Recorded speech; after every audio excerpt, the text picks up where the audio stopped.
We're at Geneva Airport in Switzerland, well, a car park right next to the airport, where the Jaguar I Pace is being put through its paces, sorry about the pun, and you can hear someone giving it beans behind me, but this is the first time the world's media has actually got to drive this car. Jag have put an awful lot of effort into this. They've done over 1.5 million real world miles. There's over 200 prototypes flying around. They've tested it in plus 40 Celsius, minus 40 Celsius. They're taking this car very seriously. And bear in mind, they've beaten the likes of Audi, BMW and Mercedes to the production pure SUV market. Tesla's already out there with the Model X, which is a vastly more expensive car. That starts from £59,000, goes up to about £75,000. There's another one.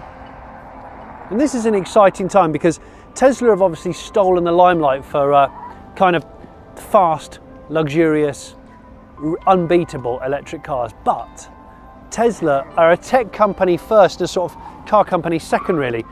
The likes of Jaguar and Mercedes and all the others have been making cars for like 8, 9, 10 decades.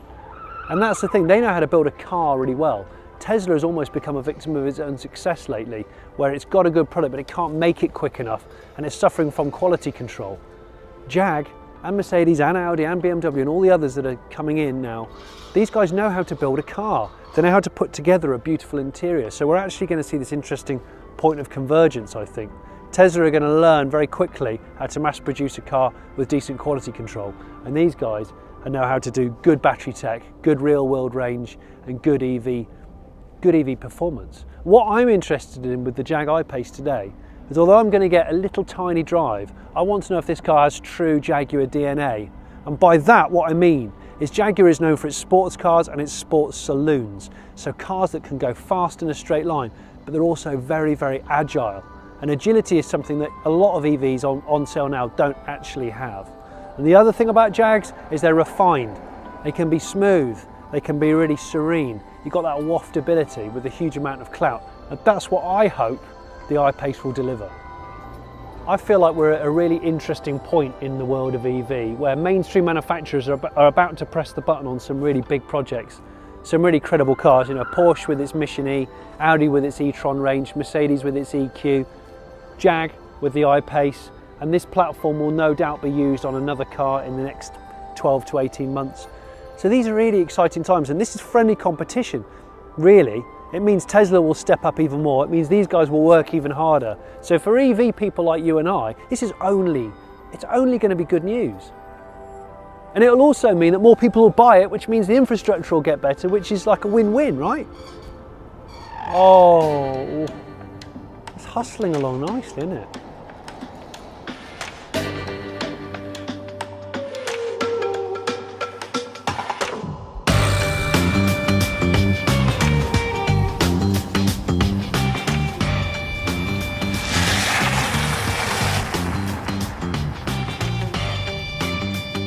All right, we're in the I Pace. This is a very brief first drive of a production-ready car. We're doing something called a smart cone test, which is essentially a very short, sharp agility test.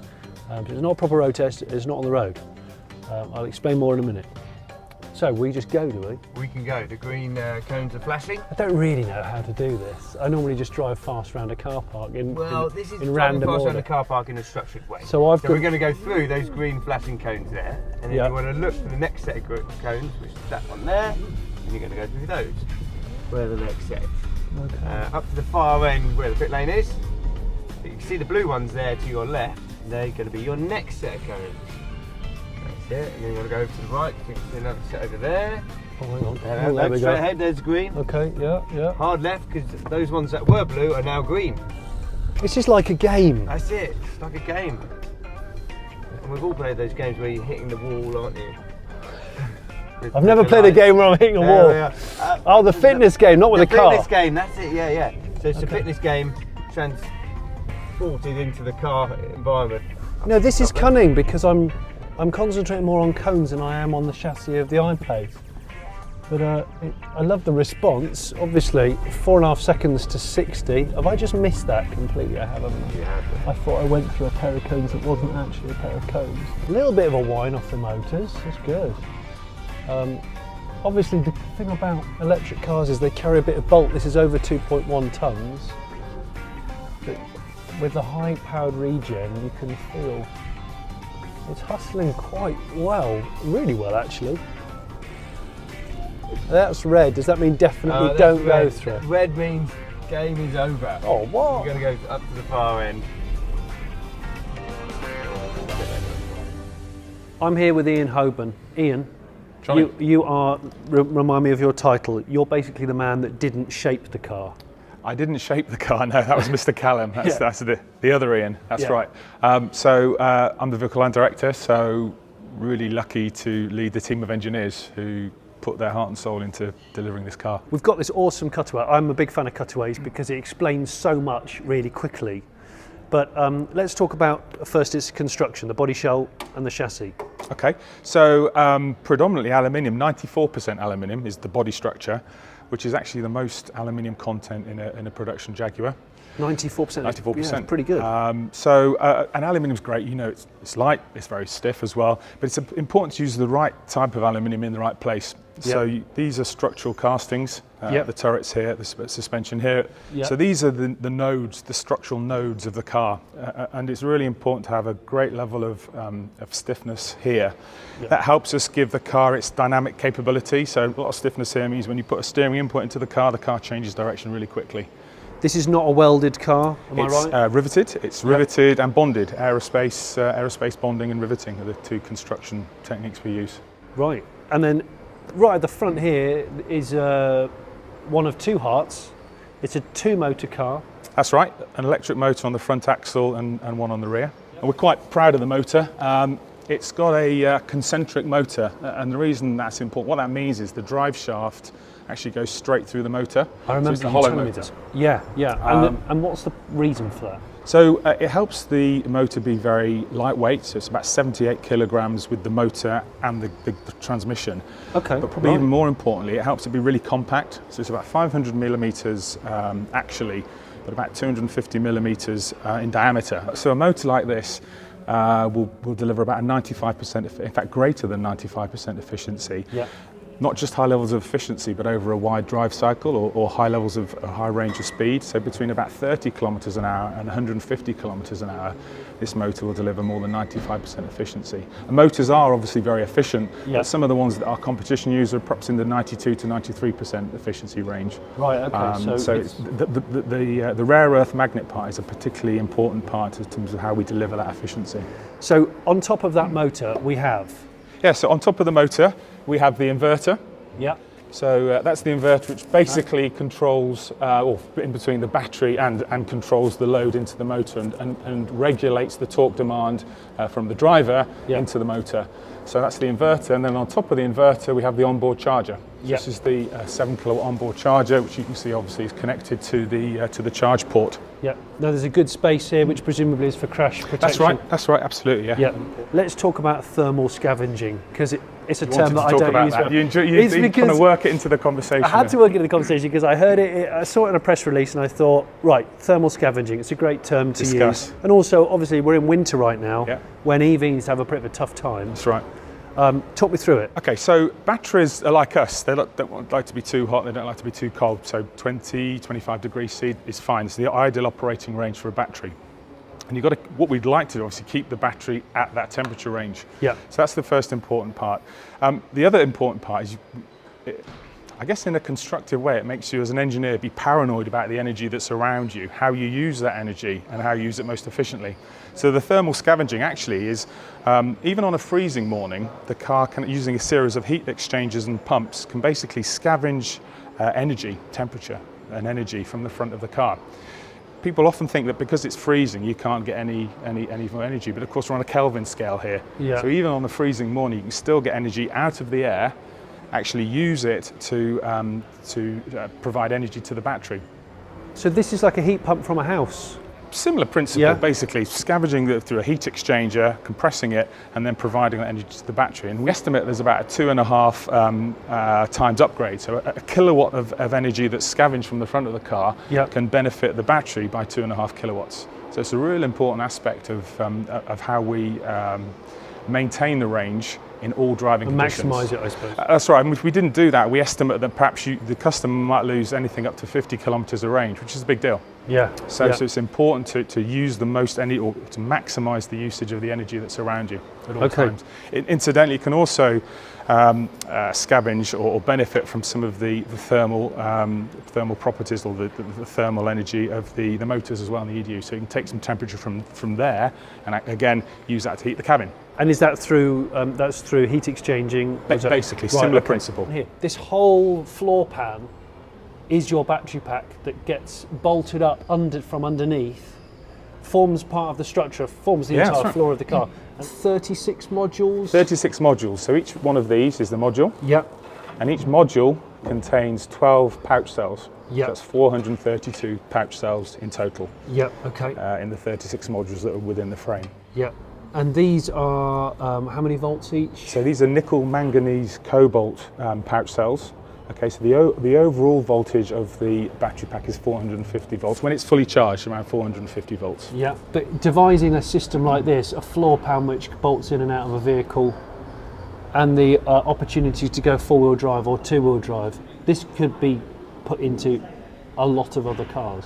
It's, I guess it's very flexible, is what you'd say. So the basic principles, the modularity principles are there for us to use in the future. Yeah, absolutely. Yeah. That was a bit of a Radio 4 answer, wasn't it? But, that was quite Radio 4. Yeah, sorry about that. But I'll take it. Okay. So we're now at the point where the driver and passenger are going to sit about there, the back seat's kind of over the... So that's what we call the battery control module. Yeah. So that sits on top of the battery. Controller, yeah. You can access it through underneath the rear seat, but probably more importantly, that's one of the first modules to be what we call SOTA, so software over the air. Okay. So using our telematics module, we can basically provide software updates to that module, and the customer doesn't have to go to a dealer to get it. Brilliant. Regen's really important, and I know regen's come on a long way in EV productions. You've got several stages of regen. Yeah, there's two stages of regen: high regen and low regen. Okay. So we actually call it single pedal driving, and it sounds a little, but it is really, really intuitive. And when you've tried it, honestly, you really wouldn't want to go back. Basically, with high levels of regen, you come off the accelerator pedal, and the car will obviously start to slow down very quickly. Immediately. So it's kind of dragging its brakes. It feels like it's recuperating the energy through the brakes. Yes. Into the car. So what's actually we can deliver up to 0.2 G of braking force through that level of regen. Right. There's a further 0.2 G to make 0.4 G in total when the customer actually applies the brake as well. But what's really important is that actually we've done some work, and we reckon around 98% of all customer braking situations you can actually do by letting the car do regenerative braking. Without touching the brake. So that's why we call it single pedal. And it's so intuitive. In fact, incidentally, we can get through a whole test cycle, an emissions test cycle, again, without pressing the brake pedal. Really? So there's benefits in terms of brake pad wear, of brake dust. I've not seen this against any other cars, but to me this looks like a smaller car than an F-Pace. It is smaller than F-Pace, yeah. It's shorter than F-Pace, but I think the real added benefit of a ground-up blank sheet of paper architecture is in the length. Right. So in the length terms, this car is 50 millimetres shorter than 50. than an F-Pace. Yeah. But in wheelbase terms, 115 millimetres longer. The real benefit is, of course, the occupant space, the interior space we're liberating. The cab forward design really enables us to position the occupants further apart, and the knee room again is far more beneficial for a car like this. So the perception of space on a BEV, on an electric vehicle is really well. That's great. What I'm looking forward to as the driver. You'll see there's much more of an airy cabin. I know that there was talk about comparing it to a Porsche Cayenne. Yes, internal space. That's right. Yeah. Porsche Macan external dimension. That's right. It's within a millimetre of a Macan. Is it but really? Actually, the interior space is bigger than a Cayenne. Yeah, that's right. Impressive, though. I mean, that's a one segment bigger car. Significant segment above. Yeah, that's right. I guess that's where EVs win. Absolutely. Yes. Ian, thank you so much for your time. Pleasure. Thank you. I love looking at a cutaway. Thank you.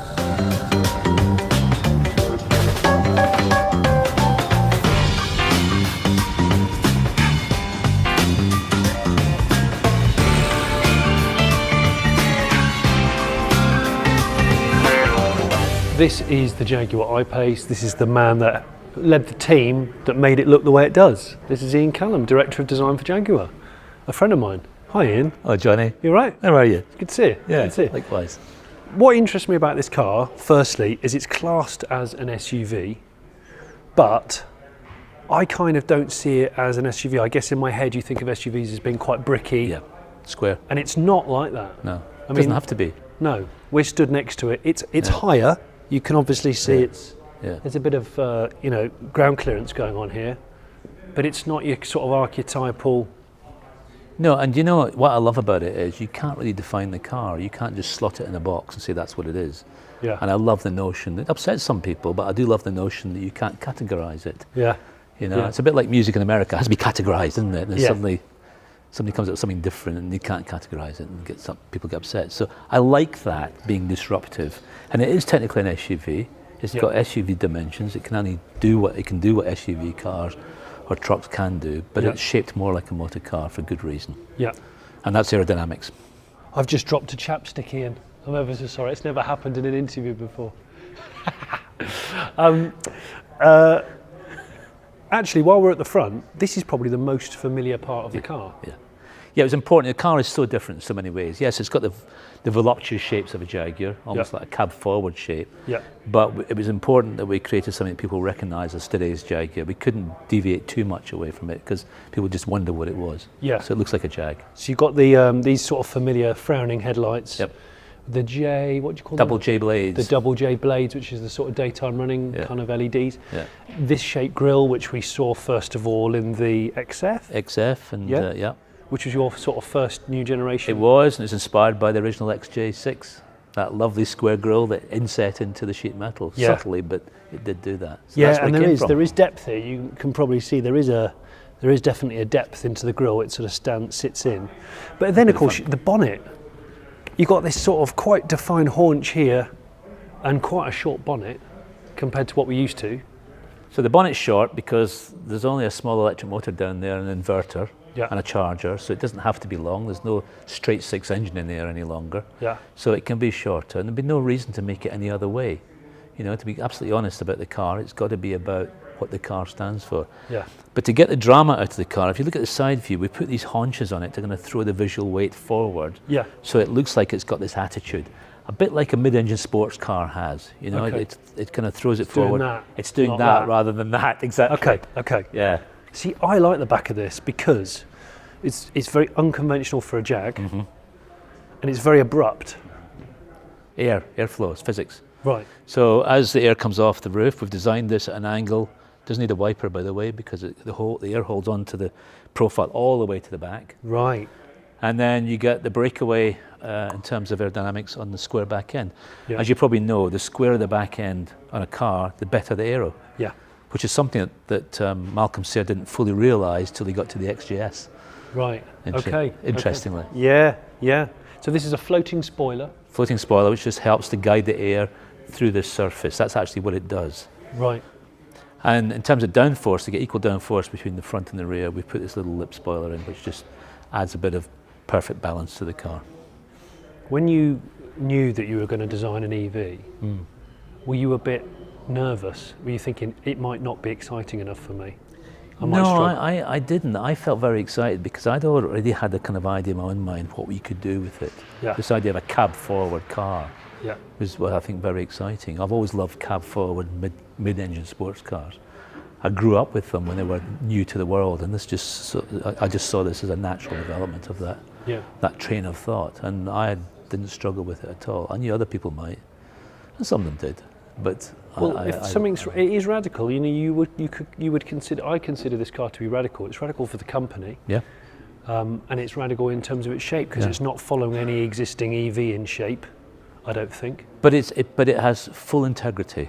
Yeah. You know, it is very logical. What we've done is entirely logical. There's nothing mysterious or there's nothing contrived about it at all. Yeah. It is the way it is for very good reason. Yeah. We're allowed now.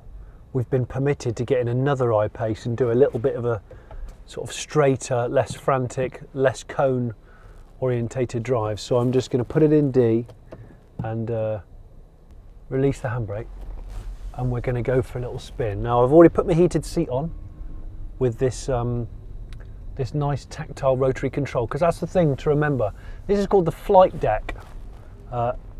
Jag called this the flight deck, and what this is you've got 2 touch screens here, and then you've got a nice full instrument graphic screen here. But they've decided to divide it between your more obvious day-to-day stuff, like your seat controls with this push-pull, really lovely little wheel, thumb wheel here. So while I'm driving and I don't want to take my eyes off the wheel, I can do the climate control and stuff with relative ease. But then you've got all the infotainment here, which at the moment is showing graphics of like regen braking, that kind of thing. Or your infotainment and its swipe, all the stuff you'd expect from a lot of car companies. I've got my heads-up display here. I've got my sort of deep dish sporty 3-spoke steering wheel, which you've seen on other Jag models. But what I'm really thinking about is the way it rides. I've seen the way it goes around tight corners with the cones, and the body control is very flat. The test cars I'm driving have got the optional air suspension, which you can adjust 90 millimeters in height. So it sets, it either goes 40 down or 50 up to do off-roading, or it drops down at high speeds on the motorway for efficiency, or when you get out the car, so you don't have to climb up so high. The other thing to bear in mind is you've got your, down here on the right, you've got actual buttons for your off-road capability, your terrain response, and your up and down, and your traction control. And on the left here, right by my right knee, you've got your transmission, your drive, your neutral, your reverse, your park. Got electric handbrake. Remember, you've got your release for the boot and your release for the front boot. You've got a back boot and a front boot here. But I have to say, what this car is, I can tell even just by driving it quite slow speeds, is this is a driver's EV. And this is what interests me, because there's a lot of EVs out there which are perfect really for commuting and your sort of day-to-day grind, but they might be lacking in a bit of engagement and a bit of real kind of chassis control, playfulness. What the I Pace has got, it's got luxury and it's also got playfulness. I'm excited by this because you know what? I'm in a fully electric car made by a mainstream manufacturer who've been in business for 80 odd years. And this is what I like. This is the bit that the Tesla is missing. Don't get me wrong, I'm not talking about the technology, I'm talking about the finish, the quality, the fit and the finish. I've not seen this level of fit and finish in a full EV. And this is where people like Jag and Porsche will, and Mercedes-Benz will, and Audi, they will be bringing this, the stuff they've been building for decades, to the fight with Tesla. There's actually not enough time for me to explain how you can configure all of this, because there's so much tech going on and there's so much integration with your smartphone and dedicated apps. But basically you can have this instrument cluster in front of you as a full width sat nav, and then you can throw some of that information down onto this screen here, and then down here, this one, like I said before, this is more about your sort of immediate day-to-day stuff like your comfort, your heating, your AC, and then you've got the transmission down here on this little wing, drive, neutral, reverse, park. But now I'm going to actually spend some time in the back. Right, I'm now in the back. I have a glamorous assistant with me, and you're the same height as me, aren't you? I am, yeah. Yeah, and this seat is one of the optional performance seats, so it's shaped like a bit more like a bucket seat, with the standard seats also available. So I'm sat behind the equivalent of myself in the car. I've got a ton of leg room. This has got 890mm rear leg space, which is a lot. I've got loads of headroom. This has got the panoramic glass roof, which I always think is a worthwhile option because it sort of opens up your world. And then if the back seats were down, boot space wise, you've got nearly 1,500 litres. Right. I like the way it's packaged, and I think that's a big deal when it comes to SUVs, because a lot of SUVs are big cars on the outside and not that impressive on the inside. Here's your 656 litres of boot space, and I think you've also got a little bit of added space on here, like a little false floor. There you go, look. That's your kind of extra boot if you've completely filled that end. So you can put a soft sports bag in there, gym kit, that kind of stuff. There's the bonnet vent, can you see? There it is.